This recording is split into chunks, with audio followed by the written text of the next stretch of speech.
ये सुनिए, यदि आप भी कक्षा 10वीं के छात्र हैं और खास तौर पे आपकी जो मैथ की बुक है बालाजी प्रकाशन की है तो ये वीडियो आपके लिए सबसे ज्यादा इंपॉर्टेंट होने वाला है। क्योंकि इस वीडियो में क्या करूंगा, बालाजी प्रकाशन का जो चैप्टर नंबर 5 है समांतर शेड, उसका मैं क्या करूंगा एक्सरसाइज 5.1 का क्वेश्चन नंबर 1 2 3 क्या करूंगा इस वीडियो में बताऊंगा। तो क्वेश्चन काफी इंपॉर्टेंट होने वाला है। ऐसे प्रश्न क्या होते हैं बोर्ड एग्जामों में भी पूछे जाते हैं। अगर तो वीडियो को बिल्कुल स्किप नहीं करना, एक एक प्रश्न को ध्यान से समझना है। तो चलिए इस वीडियो को स्टार्ट करते हैं और देखते हैं इन प्रश्नों को कैसे सॉल्व किया जाता है। आपके सामने यहाँ पे 3 प्रश्न दिखाई दे रहा होगा। बालाजी प्रकाशन का ये प्रश्न एक्सरसाइज 5.1 है। मैं बता दूं कि किसी भी प्रश्न को बिल्कुल आप आसानी से सॉल्व कर सकते हैं अगर आपको ये पता चल जाता है कि उसका कॉन्सेप्ट क्या है, वो किस कॉन्सेप्ट पे क्या होगा क्वेश्चन सॉल्व होगा, उसका फार्मूला क्या होता है। अगर ये चीजें उसके बारे में जान जाते हैं तो कोई भी प्रश्न आप आसानी से सॉल्व कर सकते हैं। यहाँ पे एक चीज मैं बता दूं कि यहाँ पे एक कंसेप्ट आप याद रखिएगा। जैसे मान लीजिए हमारे पास कोई पद है, 2 है, 4 है, 6 है, 8 है, इस तरह के करके हमारे पास क्या है एक समांतर श्रेणी के क्या है पद है। अगर यहाँ पे लिख दिया जाता है कि जो हमारे संख्याएं दी गई हैं, जो पद है, अगर ये समांतर श्रेणी में होता है, एपी में होता है, तो यहाँ पे कंसेप्ट ये होता है कि अगर ये हमारे क्या है समांतर श्रेणी में है तो इनका जो सर्वांतर होता है वो हर जगह क्या होता है बराबर होता है। यानी कहने का मतलब यह है D1 अगर हम निकालते हैं, D1 का मतलब है सर्वांतर, ठीक है ना। निकाले मतलब सर्वांतर निकाले तो इसका फार्मूला होता है A2 माइनस A1 होता है। मतलब दूसरे वाले में से पहले वाले को आपको क्या करना है माइनस करना है। तो यहाँ पे देखिए जब हम 4 में से 2 को माइनस कर रहे हैं तो कितना आ रहा है 2 आ रहा है। उसी प्रकार अगर हम D2 निकालें, जैसे D1 निकल गया,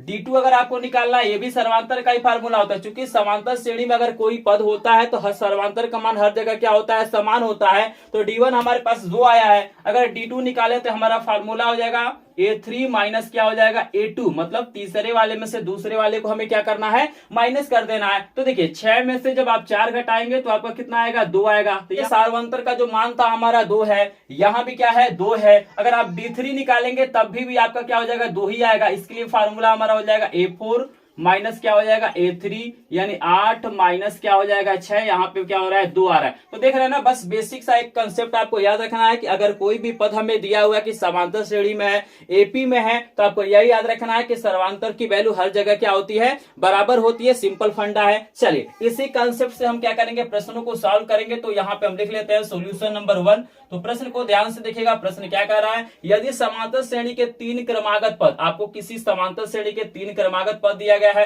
पहला आपको दिया गया है 4/5, दूसरा आपको दिया गया है x और तीसरा आपको दिया गया है 2। कह रहा है कि ये हमारे क्या है समांतर श्रेणी के क्रमागत पद है। यानी ये जो पद है वो क्या है समांतर श्रेणी में है। तो आपको बताना है कि x की वैल्यू कितना होगा। तो भाई हम सभी जानते हैं कि यदि यह क्या है एक समांतर श्रेणी के पद है, यहाँ चूंकि यह एपी में है, मतलब ये जो हमारा श्रेणी है ये हमारा क्या एक एपी है, इसके जो पद है वो क्या है समांतर श्रेणी में है। तो इस कंडीशन में क्या होता है जो D1 की वैल्यू होता है D2 के क्या होता है बराबर होता है। यानी सर्वांतर की वैल्यू हर जगह क्या होगी बराबर होगी। तो यहाँ पे सिंपली आपका क्या हो जाएगा D1 अगर निकालना है तो आपको हो जाएगा A2 माइनस A1, यानी दूसरे में से पहले वाले को घटाना है तो x माइनस हो जाएगा आपका 4/5 बराबर D2 क्या हो जाएगा 2 माइनस x। तीसरे वाले में से दूसरे वाले को घटा लेंगे। बिल्कुल आपको समझ में आ रहा होगा, कुछ नहीं किया गया है। हमने यहाँ पे सर्वांतर को क्या किया है लिखा है। आप चाहे तो अलग अलग भी निकाल के दोनों को बराबर दिखा सकते हैं, इसमें कोई इशू नहीं है। अब क्या करना है ना, x वाले को एक तरफ कर लीजिए, अंक वाले को एक तरफ करिए, यानी चर पद को एक तरफ और अचर पद को एक तरफ करना है।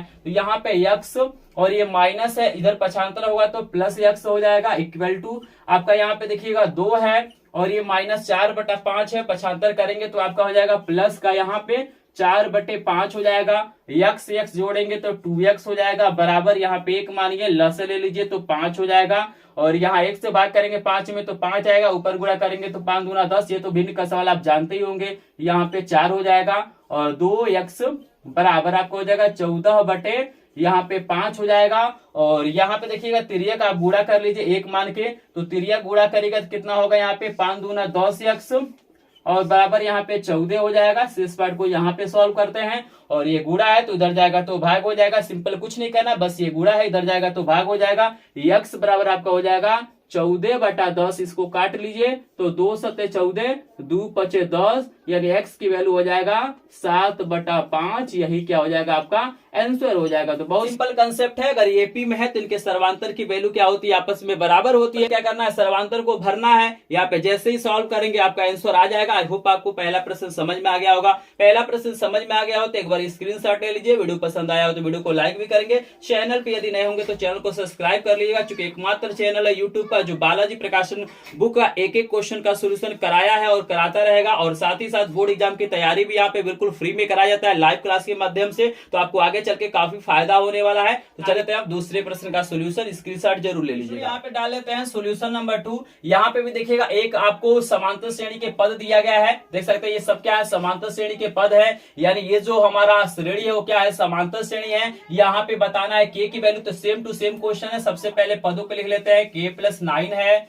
फिर दिया गया है 2k-1 दिया गया है, फिर 2k+7 है। और यहाँ पे लिख लीजिएगा चूंकि यह एपी में है, यानी ये जो श्रेणी है क्या है, एपी में है, इसलिए यहाँ पे क्या हो जाएगा, जो D1 की वैल्यू है वो क्या हो जाएगा, D2 के बराबर हो जाएगा। आप सभी समझ रहे हैं। यहाँ पे चलिए D1 की वैल्यू क्या होता है, A2 माइनस A1, मतलब दूसरे वाले में से पहले वाले को माइनस करेंगे तो शेष पार्ट को हम यहाँ पे सॉल्व कर लेते हैं। ठीक है ना। तो यहाँ पे देखिए आपका हो जाएगा 2k-1, इसमें से हमें माइनस करना है k+9 को। तो k+9 को हम माइनस कर लेते हैं, इक्वल टू हो जाएगा D2 क्या हो जाएगा, A3 माइनस A2, तीसरे वाले में से दूसरे वाले को आपको माइनस करना है। तो यहाँ पे तीसरा वाला है 2k+7, इसमें से माइनस करना है दूसरा पद 2k-1 को माइनस कर लीजिए। तो 2k-1, यहाँ पे हमने ब्रैकेट का यूज किया है, चूंकि यहाँ पे आगे माइनस है तो अंदर का चिन्ह बदलेगा। इसको खोलिए तो 2k-1 हो जाएगा। आगे माइनस है तो दोनों का चिन्ह बदल जाएगा। तो प्लस है तो माइनस हो जाएगा, ये प्लस है तो माइनस हो जाएगा। यहाँ पे आपका हो जाएगा 2k+7, यहाँ भी चिन्ह बदलेगा तो प्लस है तो ये तो माइनस हो जाएगा, और ये माइनस है तो आपका प्लस हो जाएगा। देख रहे हैं ना, कुछ नहीं किया गया। देखिए कुछ कट सकता है क्या, तो देखिएगा ये प्लस है ये माइनस है तो कट जाएगा। और 2k में से k माइनस करेंगे तो हमारे पास k हो जाएगा, और 9 और 1 जुड़ जाएगा, हमारा हो जाएगा -10। माइनस माइनस जुड़ता है, चिन्ह माइनस कराता है। और इधर देखिएगा 7 1 कितना हो जाएगा 8, पक्षांतर करिए तो यहाँ पे हो जाएगा k बराबर 8, और ये माइनस इधर जाएगा तो आपका हो जाएगा +10, यानी k बराबर कितना हो जाएगा 18। तो यही आपका क्या हो जाएगा, आंसर हो जाएगा। आई होप आपको दूसरा प्रश्न भी समझ में आ गया होगा। कुछ नहीं करना है। देखिए तीनों जो प्रश्न है ना बिल्कुल एक कंसेप्ट है, इसीलिए मैं इस वीडियो में क्या कर रहा हूँ, 3 प्रश्नों को सॉल्व करा रहा हूँ। नेक्स्ट वीडियो में अगले प्रश्न को सॉल्व कराऊंगा, क्योंकि अगला जो प्रश्न है वो अलग कंसेप्ट पे है, ये तीनों क्या एक कंसेप्ट पे है। आई होप आपको समझ में आ गया होगा। अगर ये प्रश्न समझ में आ गया तो स्क्रीनशॉट आप ले सकते हैं। और चलिए हम कराते हैं तीसरे प्रश्न का सोल्यूशन।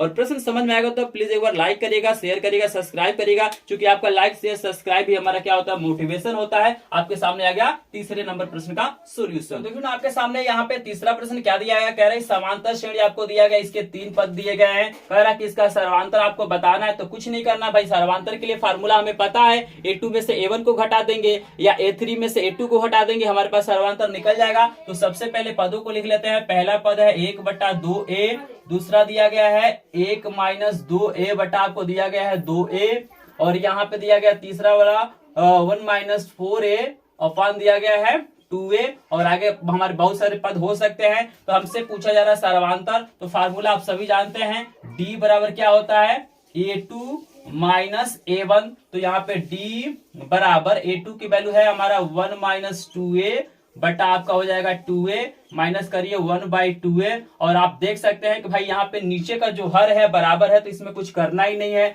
जब हर बराबर होता है तो हम क्या करते हैं, ऊपर वाला जो रहता है उसको जोड़ घटा लेते हैं। तो 2a हमारा लसा हो जाएगा, यहाँ पे हमारा हो जाएगा 1 - 2a, और लास्ट में हमारा हो जाएगा -1। देख रहे हैं ना, मतलब ये वाला लिख देना है और ये वाला लिख देना है। यहाँ पे 1 से 1 कट जाएगा। D बराबर हमारा क्या हो जाएगा, -2a बटा यहाँ पे 2a हो जाएगा, ये कट जाएगा, और D की वैल्यू हो जाएगा -1। तो -1 क्या हो जाएगा, इसका सर्वांतर हो जाएगा, कॉमन डिफरेंस हो जाएगा। आई होप आपको तीसरा प्रश्न भी समझ में आ गया होगा। आपको समझ में आ गया हो तो एक बार स्क्रीनशॉट ले लीजिए। आई होप आपको बालाजी प्रकाशन का जो एक्सरसाइज 5.1 है उसका प्रश्न नंबर 1 2 3 आपको आसानी से समझ में आ गया होगा। अगर समझ में में आ गया हो तो प्लीज एक बार वीडियो को लाइक करेंगे, चैनल पर यदि नए होंगे तो चैनल को सब्सक्राइब करेंगे। और आपको बोर्ड एग्जाम के लिए इंपॉर्टेंट प्रश्नों का पीडीएफ नोट चाहिए, आपको लाइव क्लास के द्वारा क्या करना है, बोर्ड एग्जाम की तैयारी करना है, तो आप हमारे ग्रुप को ज्वाइन कर सकते हैं। बिल्कुल फ्री में आपको PDF note live classes provide किया जाता है। वीडियो कैसा लगा कमेंट्स करके जरूर बताइएगा। तो चलिए मिलता है नेक्स्ट वीडियो में, तब तक के लिए आपका धन्यवाद।